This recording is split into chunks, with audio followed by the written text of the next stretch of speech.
The Poona pact के बारे में, जिसे हिंदी में पूना समझौता भी कहा जाता है। इसके बारे में हम पूरी डिटेल में पढ़ेंगे यहाँ पर। ये वीडियो है यूपीएससी सीएससी के लिए और भी कॉम्पिटिटिव एग्जाम के लिए और क्लास 10th के भी ये काम आती है। तो अब पढ़ने जा रहे हैं the Poona pact. Since 1906 when all founder of Muslim League Khwaja Salimullah, Syed Ameer Ali, Khan Bahadur Ghulam and Aga Khan went to British government for taking problem. एक बार क्या हुआ, सन 1906 में 1906 में जो मुस्लिम लीग के फाउंडर थे, अब आपको पता होगा कि मुस्लिम लीग के जो फाउंडर थे वो थे सलीमुल्लाह, ख्वाजा सलीमुल्लाह, सैयद आमिर अली, खान बहादुर गुलाम एंड आगा खान। ये सब गए ब्रिटिश गवर्नमेंट के पास एक प्रॉब्लम को लेकर। अब वो प्रॉब्लम कौन सी थी? The number of Muslim in the central legislative council and the provincial legislative council was much less than the Hindu members, both the council were in Hindu majority. वो ये प्रॉब्लम लेके गए कि जो भी आप देख रहे हो देश के अंदर, उसके अंदर जो मुस्लिम की जो संख्या है वो सेंट्रल लेजिस्लेटिव काउंसिल में एंड प्रोविजनल लेजिस्लेटिव काउंसिल में बहुत ज्यादा कम है हिंदुओं से। यानी कि मुस्लिम लोग बहुत कम है हिंदुओं की तुलना में। यानी कि हिंदू लोग क्या है, ज्यादा है, मेजॉरिटी में है और हम माइनॉरिटी में है। किसके पास गए? ये ब्रिटिश गवर्नमेंट के पास गए जो मुस्लिम लीग के फाउंडर थे। There was a feeling of dissatisfaction among the top leaders of the Muslim class on this demand. Hence, this demand of the Muslim League, it was they want separate electorate in Muslim dominated areas. There was a feeling of dissatisfaction. उनके में क्या थी? असंतुष्टि थी, dissatisfaction था उनके मन के अंदर। किनके मन में? मुस्लिम क्लास के जो लीडर थे, टॉप लीडर थे, उनके मन में क्या था? डिससैटिस्फिकेशन था, असंतुष्ट थे, यानी कि वो खुश नहीं थे कि this demand of Muslim league it was they want separate electorate. वो इसलिए वो क्या चाहते थे? सेपरेट इलेक्टोरेट को चाहते थे मुस्लिम डोमिनेटेड एरिया में। वो चाहते थे मुस्लिम डोमिनेटेड एरिया के अंदर क्या हो जाए कि वहां पर सेपरेट इलेक्टोरेट कराया जाए। आपको पता होना चाहिए कि सेपरेट इलेक्टोरेट किसे कहा जाता है। सेपरेट इलेक्टोरेट उसे कहा जाता है जिसके अंदर सपोज कीजिए 10 लोग हैं और 10 में से 5 लोग मुस्लिम हैं और बाकी सब अलग अलग अन्य जातियों के हैं। उसके अंदर 5 मुसलमानों में से ही, 5 मोमडन में से ही 2 को बना दिया जाता है लीडर, और आप वोट देने का सिर्फ मुस्लिम को ही इसके अंदर बना सकते हैं लीडर, और फिर मुस्लिम को ही वोट देने का इसके अंदर राइट होता है। तो ये होता है सेपरेट इलेक्टोरेट। आपको समझ आ गया होगा कि सेपरेट इलेक्टोरेट क्या होता है। जो जाति धर्म के लोग अपने लिए ही सेपरेट इलेक्टोरेट चाहते हैं कि हमारा ही नेता चुना जाए और हम ही लोग द्वारा उसको चुना जाए, इसको ही सेपरेट इलेक्टोरेट कहा जाता है। There was a feeling of dissatisfaction, ये आपने पढ़ लिया है। Muslim League demand of separate electorate in government of India Act 1909, it also called Minto and Morley reforms. British government ने मुस्लिम लीग की ये डिमांड मान ली कि मुस्लिम लीग के लिए सेपरेट इलेक्टोरेट ही करा जाएगा। कब करा जाएगा? किसके द्वारा ये बात मानी गई? गवर्नमेंट ऑफ इंडिया एक्ट 1909 के द्वारा। इसको और क्या कहा जाता है? इसी बात को मिंटो एंड मॉर्ले रिफॉर्म्स कहा जाता है। तो अब ब्रिटिश गवर्नमेंट ने मुस्लिम लीग की बात मान ली थी। ये मिंटो एंड मॉर्ले रिफॉर्म्स 1909 के नेता आपको दिखाई दे रहे हैं सारे। Other communities also started demanding separate electorate. जब मुस्लिम लीग की डिमांड ब्रिटिश गवर्नमेंट ने मान ली, तब उनके सामने ये समस्या आई कि अब सभी बोलने लग गए हमें भी एक सेपरेट इलेक्टोरेट चाहिए ब्रिटिश गवर्नमेंट से। तो British India awarded separate electorate in government of India act 1919 to Sikh Indian Christians, Anglo Indian and European. अब ब्रिटिश इंडिया ने 1909 में तो मुस्लिम लीग को दे दिया था, यानी कि मुसलमान लोगों को दे दिया था सेपरेट इलेक्टोरेट का की डिमांड उनकी पूरी कर दी थी 1909 में गवर्नमेंट ऑफ इंडिया के द्वारा।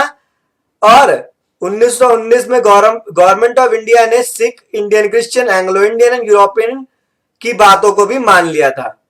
It's also called Monte Chelmsford reforms, Montagu Chelmsford reforms. इनको ही क्या कहा जाता है, चैम्सफोर्ड रिफॉर्म्स के नाम से जाने जाते हैं। ठीक है, तो इसी को जब 1919 में गवर्नमेंट ऑफ इंडिया के द्वारा Sikh, Indian Christians, Anglo Indian and European को मिल गया सेपरेट इलेक्टोरेट, इसको ही मॉन्टेगो चैम्सफोर्ड रिफॉर्म्स कहा जाता है। ये है मॉन्टेगो चैम्सफोर्ड, जिनकी पिक्चर आपको दिखाई दे रही है स्क्रीन पर। फिर क्या हुआ, there was also provision in the same act 1919 after 10 years of its implementation in 1929, and to see how effective the provision of act has been, a commission will be set up, and this commission will review the improvements made by this act on the ground, and the members of this commission on its behalf recommendation of other reforms will also be made to the British government।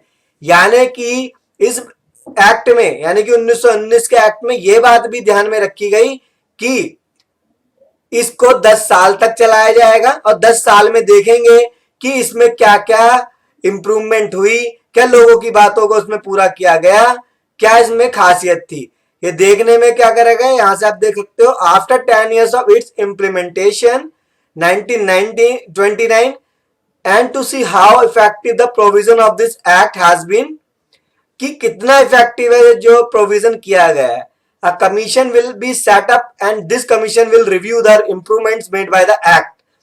और इस commission को setup किया जाएगा और commission को review भी किया जाएगा और देखा जाएगा कि इंप्रूवमेंट कितनी हुई है इस एक्ट के द्वारा on the ground and the members of commission on it's behalf. ठीक है, कि जो 1919 में जो भी सेपरेट जिसको सेपरेट इलेक्टोरेट मिला था उसमें यह देखा जाएगा कि क्या क्या इंप्रूवमेंट देखी गई, कितने साल बाद देखा जाएगा, 10 साल बाद ब्रिटिश गवर्नमेंट के द्वारा। और पर क्या हुआ, 1929 में देखना था, पर इससे पहले ही रिफॉर्म्स हो गया। In 1927 this commission was established in 1927 under the supervision of Lord Birkenhead who was then secretary of the state. ठीक है, इसमें क्या बात की गई, 1927 में ये एस्टैब्लिश ये कमीशन बन गया। अब ये कौन सा कमीशन था, जिनको ये देखना था कि 10 सालों के अंदर क्या क्या रिफॉर्म्स हुए हैं, वो था साइमन कमीशन, जो कि 1927 में ही बन गया था। इसके अंदर जो जितने भी मेंबर थे वो थे सारे के सारे ब्रिटिशर्स। तो 7 मेंबर थे इसमें, ब्रिटिश गवर्नमेंट ने जो बनाए थे साइमन कमीशन में 7 मेंबर थे और उनका जो हेड था वो था सर जॉन साइमन। और उस समय में सेक्रेटरी ऑफ द स्टेट कौन थे, लॉर्ड बिरकनहेड। ठीक है, तो 1929 में यानी कि जो 1929 में कमीशन जो बनने वाला था वो 1927 में ही बन गया था पहले से। और उस कमीशन का नाम क्या था, साइमन कमीशन, जो नाम रखा गया था सर जॉन साइमन के नाम पर। उसके अंदर ब्रिटिश गवर्नमेंट के कितने मेंबर थे, 7, और सारे के सारे ब्रिटिशर्स थे। और यहां हमने ब्रिकन हेड की फोटो लगा रखी है, आप देख सकते हैं ब्रिकन हेड और सर साइमन ये है। और साइमन कमीशन का जो नाम था इन्हीं के नाम पर पड़ा था। There were a total of 7 members of the British government in the commission, and Sir Simon was made the chairman of this commission, hence it is called Simon Commission after his name. जैसा कि मैंने आपको बताया है, इसके अंदर 7 member थे और सर साइमन के नाम पर ही साइमन कमीशन का नाम रखा गया था, जो कि साइमन कमीशन के चेयरमैन थे। फिर क्या हुआ, doctor Ambedkar put his demand of separate electorate for the depressed class in front of the Simon Commission. Doctor Bhimrao Ambedkar ji ने अपने सेपरेट इलेक्टोरेट की डिमांड रखी सर साइमन कमीशन के सामने। किसकी डिमांड रखी? डिप्रेस्ड क्लासेस की, यानी कि दलित लोगों की, यानी कि एससी जाति वालों की, जो नीची जाति के थे। डॉक्टर अंबेडकर ने डिप्रेस्ड क्लास की डिमांड सर साइमन जॉन यानी कि साइमन कमीशन के सामने रखी। फिर क्या हुआ, he said minorities of backward caste need political protection more than any other minority. Doctor Bhimrao Ambedkar ji ने बोला कि माइनॉरिटीज को, यानी कि जो अल्पसंख्यक हैं और जो पहले से पिछड़ी हुई जाति के लोग हैं, उनको ज्यादा जरूरत है पॉलिटिकल प्रोटेक्शन की और अदर पॉलिटिकल माइनॉरिटी से। जो भी अदर माइनॉरिटीज हैं उनसे ज्यादा जरूरत तो बैकवर्ड क्लासेस को है, यानी कि दलित लोगों को है ज्यादा जरूरत कि उनके लिए सेपरेट इलेक्टोरेट की डिमांड की जाए। That too because of this the untouchable are also backward in education, economically poor, social unserved and even politically weak compared to any section. उन्होंने बोला कि जो दलित लोग हैं, यानी कि जो एससी लोग हैं, जो डिप्रेस्ड क्लास के लोग हैं, उन्होंने ज्यादातर क्या झेला है? बैकवर्ड है वो, एजुकेशन में भी, इकोनॉमिकली पुअर भी है, सोशल अनसेल्फ भी है, पॉलिटिकली वीक भी है अदर माइनॉरिटी के लोगों से। इसलिए सबसे पहले सेपरेट इलेक्टोरेट की या उनकी डिमांड को भी माना जाना चाहिए।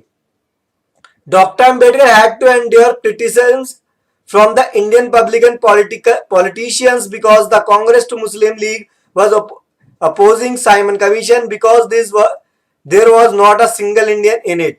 पर क्या हुआ, डॉक्टर अंबेडकर का क्रिटिसाइज करने लग गए थे इंडियन पब्लिक भी और पॉलिटिशियंस भी, जो कि कांग्रेस के भी जुड़े हुए थे और मुस्लिम लीग, यानी कि कांग्रेस के भी और मुस्लिम लीग के भी लीडर और साथ ही साथ इंडियन पब्लिक भी डॉक्टर अंबेडकर के विरुद्ध हो रहे थे।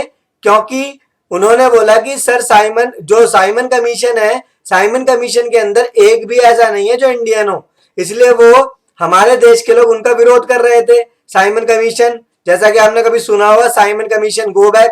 पर डॉक्टर अंबेडकर जी ने क्या करा, फिर भी उनके सामने डिमांड रखी कि हम तो फिर भी पिछड़े हुए हैं, चाहे साइमन कमीशन हो या ना हो। इसलिए उन्होंने अपनी डिमांड रख दी थी डिप्रेस्ड क्लासेस की, कि उनको एक समाज के अंदर एक स्थान मिले, कि उनके साथ ऐसा ना किया जाए और उनको भी सेपरेट इलेक्टोरेट दिया जाए। And doctor Ambedkar went to meet Simon commission, तो doctor Ambedkar ji Simon commission से मिलने गए। Regardless of this moreover they demanded separate electorate for Dalits. जैसे कि मैंने आपको बताया, उन्होंने डिप्रेस्ड क्लास के लिए और या दलित लोगों के लिए, यानी कि जो एससी जाति के लोग हैं, उनके लिए आवाज उठाई साइमन कमीशन के सामने कि उनको एक सेपरेट इलेक्टोरेट दिया जाए।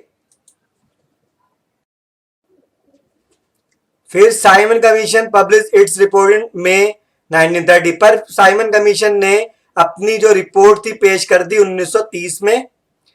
फर्स्ट राउंड टेबल कॉन्फ्रेंस चली थी नवंबर 1930 से जैन 1931 तक। सेकंड राउंड टेबल चली थी टेबल कॉन्फ्रेंस चली थी सितंबर 1931 से दिसंबर 1931 तक। और इसमें देखा गया था इस कॉन्फ्रेंस के अंदर कि इंडियन जो रिप्रेजेंटेटिव है उनकी क्या डिमांड है, उसको किस तरीके से देखा जाए। In this second round table the leader of other communities including Ambedkar were demanding separate electorate. Ambedkar said in the round table council that the backward caste welcomed the British government in the hope they would suppress them from the fanatical upper caste and will get rid of their autocracies। और ये जो पहले मैं आपको बता दूं, जो भी राउंड टेबल कॉन्फ्रेंस हो रही थी लंदन में हो रही थी, और अंबेडकर जी ने बोला कि जो भी बैकवर्ड क्लासेस ने साइमन कमीशन का जो वेलकम इसलिए किया है ताकि उनकी बातों को माना जाए। अंबेडकर जी ने बोला कि साइमन कमीशन का वेलकम डिप्रेस्ड क्लास ने इसलिए किया है ताकि उनकी बातों को माना जाए, उनके लिए सेपरेट इलेक्टोरेट की व्यवस्था की जाए और ताकि वो उससे एक्ट्रोक्रिटिक्स से भी बच सके, क्योंकि उनका तो पहले से ही शोषण हो रहा था। हिंदू तो उनको मानते थे, फिर भी हिंदू ही लोग जो ब्राह्मण लोग थे उनका एक्सप्लॉइटेशन किया करते थे।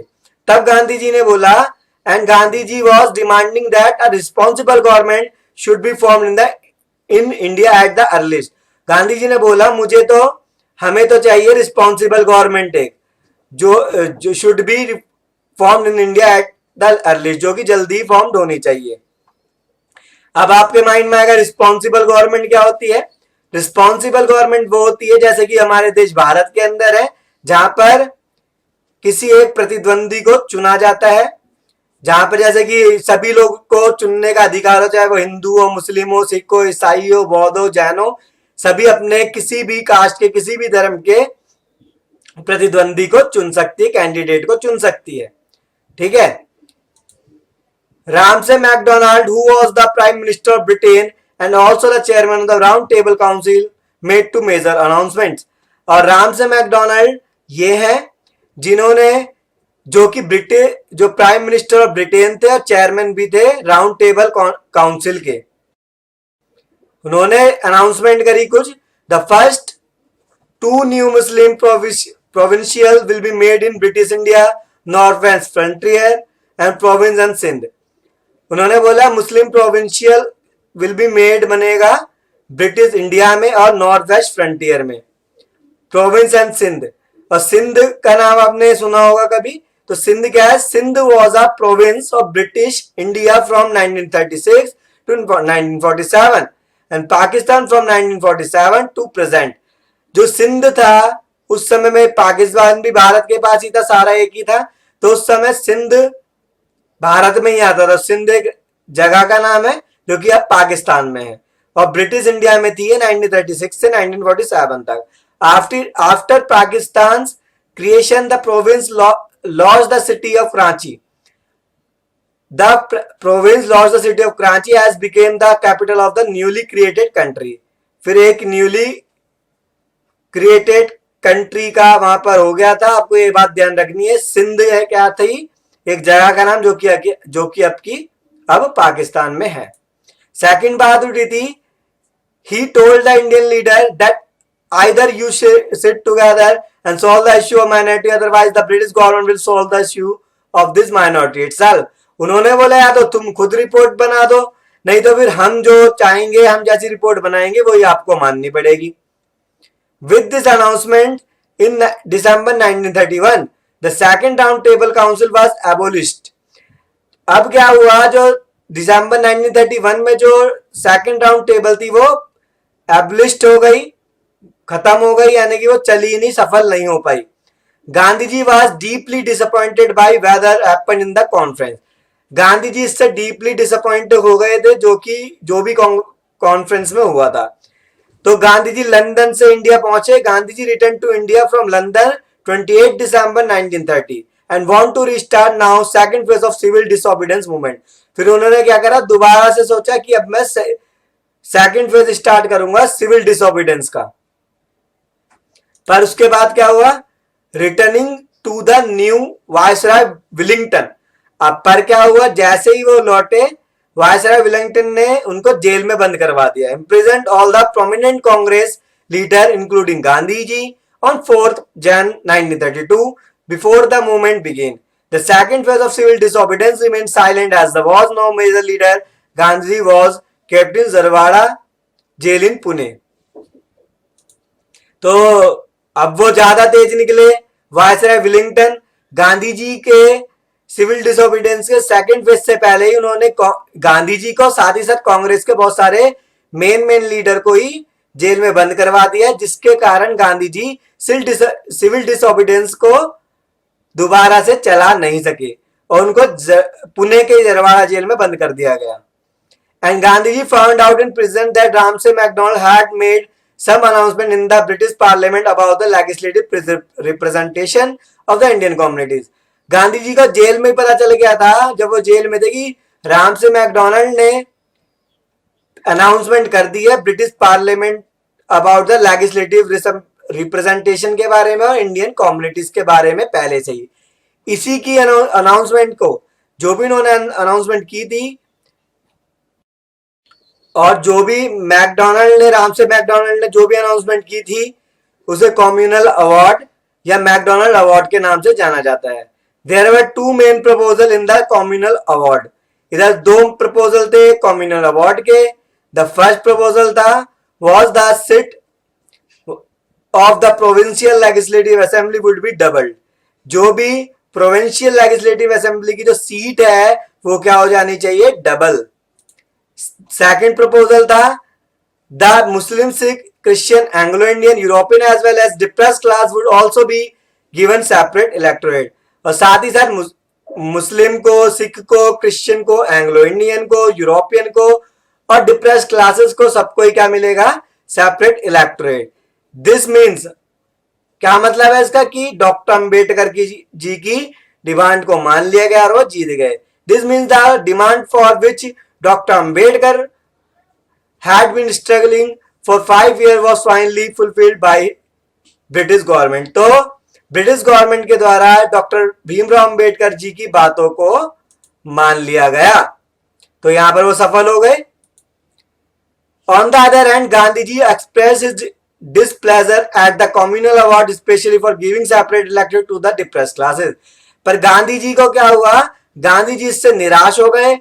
वो कम्युनल अवार्ड से भी खुश नहीं थे और ना ही साथ डिप्रेस्ड क्लास से वो बिल्कुल खुश नहीं थे कि उनको क्यों दिया गया है सेपरेट इलेक्टोरेट।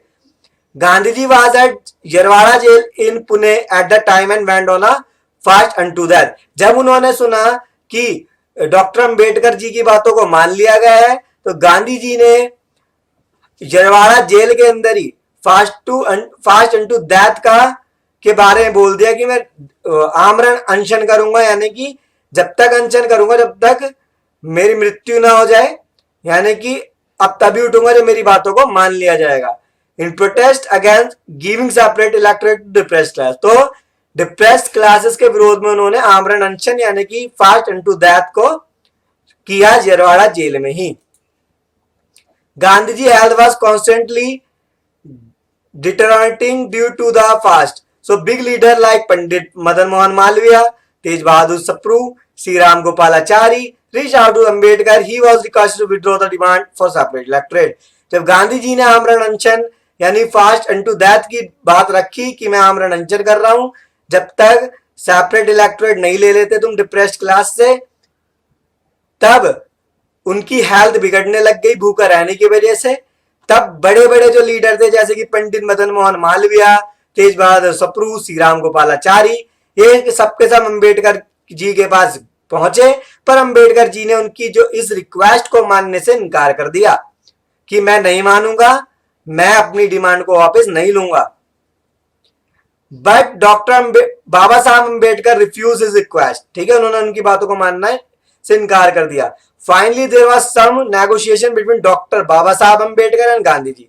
पर बाद में इनके बीच में डॉक्टर भीमराव अंबेडकर जी के और गांधी जी के बीच में कुछ नेगोशिएशन हुए, थोड़ी बहुत बातचीत हुई कि किस तरीके से करें हम ये बातों को। And Poona pact was signed on the basis of this negotiation. तब पूना पैक्ट को साइन कर लिया गया कुछ नेगोशिएशन के द्वारा। इसके सेकंड पार्ट को आप सेकंड वीडियो में मेरी देख सकते हैं। अगर आपको ये वीडियो पसंद आई है तो इस वीडियो को लाइक शेयर करना ना भूलें।